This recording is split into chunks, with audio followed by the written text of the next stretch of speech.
Hello मेरे प्यारे बच्चों, मेरे व्यूअर, हर कैटेगरी के लोग देखते हैं वीडियो, इसीलिए मैं ऐसा कह रहा हूँ कि मेरे प्यारे व्यूअर, आप सभी को वेरी वेरी गुड मॉर्निंग। आज मैं कुछ नया लेकर आया हूँ। आज मैं आपको बताऊँगा एक्सपोनेंट के बारे में, एक्सपोनेंट एंड पावर। हम लोग देखते हैं बहुत सारे क्वेश्चन को एक्सपोनेंशियल फॉर्म में लिखा जाता है। एक्सपोनेंट और पावर, ये दोनों का मतलब तो एक ही होता है, ठीक है। और इसके कुछ रूल्स बताए गए हैं। देखो, एक्सपोनेंट एंड पावर, इसका कुछ रूल बताया गया है, जो कि ये क्लास 7th में भी है। 7th में अच्छा खासा चैप्टर है ये एक्सपोनेंट से रिलेटेड, और 8 में भी थोड़ा सा दिया गया है। लेकिन 7th का ही इसको सपोज किया जाए कि 7th क्लास का ही मैं पढ़ा रहा हूँ।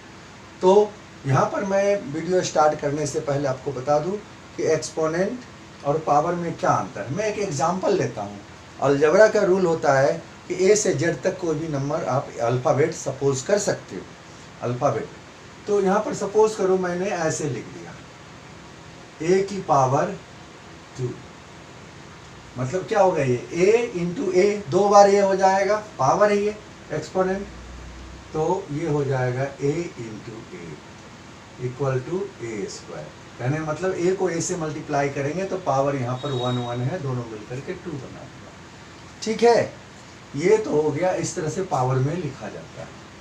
अब हम आपको यहाँ पर एक्सपोनेंट फॉर्म में क्या क्या होता है, जैसे सपोज करो 5 है, 5 की पावर 3 है, ठीक है, 5 टू द पावर 3।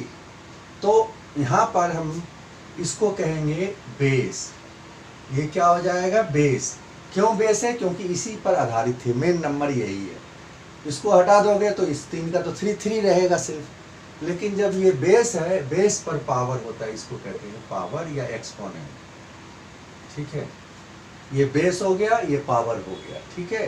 ये याद रखना है कि इस वाले को बेस कहते हैं, उस पर जो नंबर आधारित हो उसको पावर कहते हैं। 5 to the power cube, cube भी कहते हैं 3 को, और 3, ठीक है। इसी तरह कोई भी नंबर लेंगे, 6 को पावर 9, तो ये 6 क्या हो जाएगा, बेस। बेस मतलब इस पर टिका हुआ है नंबर, ये हो गया पावर। आपको पहले तो ये जानना जरूरी था कि बेस क्या होता है और पावर क्या होता है, एक्सपोनेंट क्या होता है, ठीक है। ये चीज़ आप समझ गए होंगे। तो अब हम रूल्स बताते हैं इसको एक्सपोनेंट के, और इस पर कुछ क्वेश्चन सॉल्व भी करेंगे। एक रूल मैं पहले ही बता दूं तो अच्छा रहेगा कि किसी भी नंबर पर पावर 0 हो तो उसका वैल्यू 1 कैसे होता है। सपोज करो a to the power 0 equal to 1, और 5 पर पावर 0 इक्वल टू 1। यानी कहने का मतलब है कि a कोई एक नंबर है, इसके ऊपर पावर जब 0 हो तो उसका वैल्यू 1 होता है। प्रूफ कीजिए। तो आप ऐसा करते हैं, प्रूफ करने के लिए हम 5 की पावर 0 है तो इसको ऐसा लिख सकते हैं, 5 to the power 2 divided by 5 to the power 2, क्योंकि डिवाइड का रूल होता है पावर माइनस हो जाना। तो यहाँ पर मैं ऐसे लिख सकता हूँ 5 to the power 2 minus 2। Sorry, ये लिखने की ज़रूरत ही नहीं है आपको, यहाँ पर ये लिखने की ज़रूरत नहीं है। अब इसको सॉल्व करते हैं। देखो, डिवाइड है ये, अब 5 की पावर 2 है तो यहाँ 5 इंटू 5 लिख सकते हैं, डिवाइडेड बाय 5 इंटू 5। अब इसको डिवाइड कर दो, डिवाइड करोगे तो क्या लिखेंगे, 5 इंटू 5 बाई 5 इंटू 5, कैंसिल हो गया, 1 1 1 मतलब 1 आ गया वैल्यू। इससे मतलब यही निकला कि किसी पावर 0 हो तो कोई भी नंबर यहाँ पर है और उस पर पावर 0 हो तो आप वैल्यू 1 ही दोगे। एक रूल तो ये होता है, ये रूल आप याद कर लेना, है ना। ये रूल है, ये फर्स्ट रूल है, इसको याद कर लेना, ठीक है। कैसे होता है प्रूफ करके मैंने बता दिया। आप इसका स्क्रीनशॉट लेना चाहते हो तो ले लो, ठीक है। अब दूसरा रूल है, अब इसके बाद जो रूल होगा वो मैं बताता हूँ। फर्स्ट हो गया, अब सेकेंड रूल। सेकेंड में क्या होता है, a टू द पावर 3, इसको हम लोग a को 3 टाइम्स लिख देंगे, ठीक है। और ये रहेगा आपके पास a to the power 2 bracket में पावर 3। तो यहाँ पावर जो होता है वो मल्टीप्लाई हो जाता है। तो यहाँ पर हम लोग लिख सकते हैं a की power 2 into 3 equal to a की पावर 6। प्लस मत कर देना, प्लस करोगे तो गलत। हमेशा याद रखना पावर में पावर क्या होता है, मल्टीप्लाई हो जाता है। 2 इंटू 3 कर दिया यहाँ पर, ये इम्पोर्टेंट। तीसरा होता है a by b to the power, मान लो यहाँ पर 4 है तो इसको हम लोग ऐसे लिख सकते हैं a to the power 4 by b to the power 4।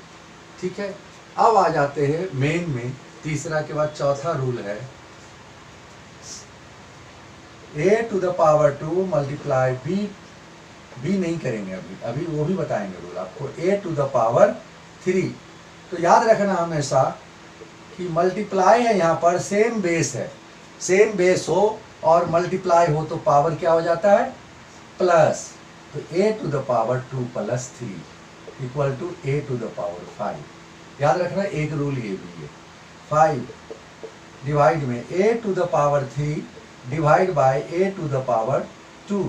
तो यहाँ पर डिवाइड में क्या होता है, पावर माइनस हो जाता है, सेम बेस हो। तो यहाँ लिख सकते हैं a to the power 3 minus 2 equal to a to the power 1।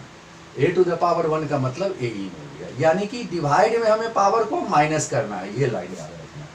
Divide में पावर माइनस, मल्टीप्लाई में पावर प्लस हो जाता है, और फ्रैक्शन में जब पावर हो तो इसके साथ जुड़ जाता है। इसी तरह से और भी बहुत सारे रूल है। मैं अभी तत्काल इमीडिएटली इस रूल के आधार पर मैं कुछ क्वेश्चन को बताऊंगा, आप उसको सम क्वेश्चन जो आप अंडरस्टैंड करने की कोशिश करोगे, देखते हैं वो। ठीक है, वो क्वेश्चन है, सपोज करो ऐसा क्वेश्चन आएगा आपको, a to the power 5 divide 2 to a to the power 6 है ना, multiply a to the power, पहले 2 नंबर का करो सॉल्व। अब ये क्वेश्चन हो ऐसा, तो आपको पता है सेम बेस है, तो क्या हो जाएगा, a to the power 5 minus 6 लिख सकते हैं, और इसके बाद 5 minus 6 equal to a to the power minus 1। अब ये निगेटिव है, तो निगेटिव को पॉजिटिव करने के लिए हम लोग इस a को रेसिप्रोकल करेंगे। तो रेसिप्रोकल करेंगे तो क्या हो जाएगा, 1/a। ठीक है, याद रखना रेसिप्रोकल में उल्टा कर देते हैं हमेशा। रेसिप्रोकल का मतलब उल्टा कर दो, a है तो 1/a, 1/a है तो a हो जाएगा। ये एक रूल ऐसे ही बन गया आपका, ये रूल याद रखना, ये रूल ही है एक। ठीक है, इसको याद रखना। अब मैं इसमें कुछ नंबर ले लेता हूँ। दूसरा example, 2 to the power 2 multiply 3 to the power 4 multiply 5। अब ये क्वेश्चन तो तुम ऐसे नहीं करोगे, इसको तो पूरा डिटेल में जाना होगा। बेस को सेम रखो, 2 to the power 4 2 to the power 5। अब देखो यहाँ पर सेम बेस है, तो यहाँ रूल होता है सेम बेस में मल्टीप्लाई में पावर प्लस हो जाता है। तो 2 to the power 2 plus 4 plus 5 equal to 2 to the power 4 2 6 5 11। ये आ गया एक्सपोनेंशियल फॉर्म में, ये लिख देते हैं, ये एक्सपोनेंशियल फॉर्म कहलाता है। ठीक है, इसी तरह से और भी क्वेश्चन फ्रैक्शन में भी आ सकते हैं। मैं एक डिवाइड का करके दिखा दूँ। डिवाइड में क्या करते हैं, मान लो यहाँ पर रहेगा 526 पावर 3 डिवाइड 527, सॉरी फिर ये आगे चले जा रहे हैं स्टेप, 26 पावर 3, दोनों पर पावर सेम है ना, और ये डिवाइड है, तो यहाँ क्या हो जाएगा, 526 3 माइनस 3 इक्वल टू 526 पर पावर क्या हो जाएगा, 0। अभी मैंने यहाँ पर बताया था कि जब पावर 0 हो तो वैल्यू क्या हो जाता है, इसका 1 हो जाता है। ठीक है, ये आंसर हो गया। ये तो आपने ऐसा समझ लिया। अब मैं आगे इसके बताता हूँ क्वेश्चन, इसको आप स्क्रीनशॉट लेना चाहते हो तो 2 मिनट में आप ले लो। ठीक है, ओके।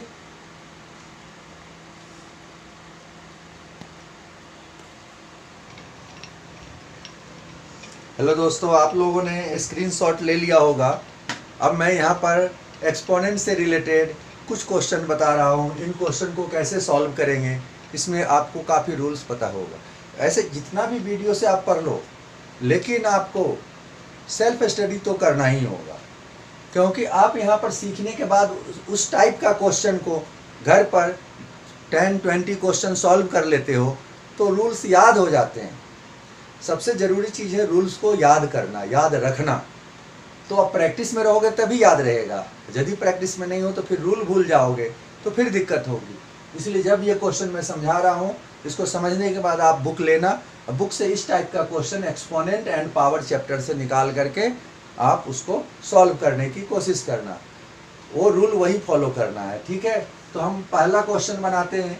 यहाँ पर देखो आपको दिया हुआ 8 टू द पावर 2/3, 8 की पावर 2/3 है, यानी हमें सबसे पहले क्या करना होगा, 8 को ऐसा टुकड़े करना है कि 3 आ जाए पावर उसका। तो यहाँ पर प्राइम फैक्टर निकाल लोगे 8 का 2 से, 2 4 जा 8, 2 2 जा 4 और 2 1 जा 2। कितने बार आए, 2 3 बार आए। तो यहाँ हम लोग ऐसा लिख सकते 2 टू द पावर 3 8 की जगह आप लिख सकते हो 2 टू द पावर 3 और इसके ऊपर फिर एक पावर होगा ये 2/3। आप लोगों ने पढ़ा है कि जब पावर और पावर में क्या होता है, मल्टीप्लाई होता है।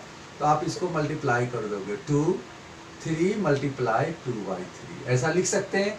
ये 3 से 3 को कैंसिल कर देना, बच गया आपका 2 की पावर 2 = 4 आंसर। ठीक है, समझ में आ गया। ये सेम इसी तरह से इसको है, यहाँ नेगेटिव में है तो हम लोग क्या लिखेंगे, सबसे पहले 64 का फैक्टर, 1 का तो कितना भी निकालो 1 ही रहेगा, 64 का प्राइम फैक्टर।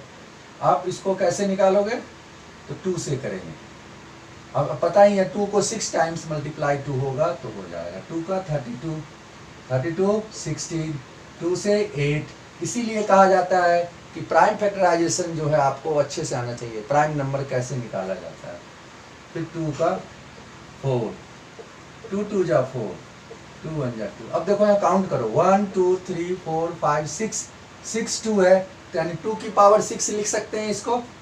यहाँ पर लिखोगे 1 की पावर 6 ले लो, कोई फर्क नहीं पड़ता है, और 2 की पावर 6 और फिर ब्रैकेट में हो जाएगा -5/6। अब आगे चलते हैं, 1 बाई पावर में पावर क्या, ऐसा हम इसको लिख सकते हैं 1/2 की पावर 6 लिख सकते हैं, फिर ब्रैकेट में और -5/6 ऐसा लिख सकते हैं।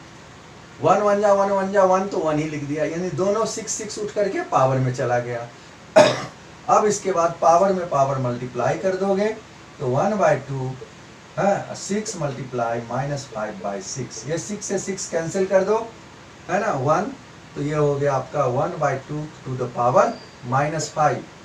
अब नेगेटिव पावर है, इसको पॉजिटिव बनाने के लिए हम लोग क्या कर सकते हैं, रेसिप्रोकल इसको कर देंगे तो ये हो जाएगा 2 की पावर 5। ये आंसर हो गया।